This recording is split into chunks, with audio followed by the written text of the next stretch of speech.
This is the EcoFlow Delta Pro ecosystem, a huge expandable capacity.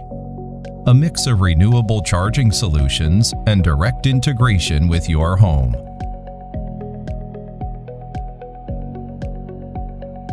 In this video, we'll show you how to use the double voltage hub. It's used to connect two Delta Pros together to double the output of your ecosystem to 240 volts and 7,200 watts.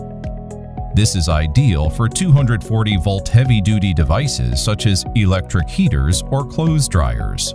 To use the hub, first connect to each Delta Pro unit via their respective infinity ports, then turn on the hub. Once you're powered on, you can connect any 240 volts device to one of the ports on the hub. That's how to use the Delta Pro Double Voltage Hub. Need more tutorials? Head to our EcoFlow Support YouTube channel.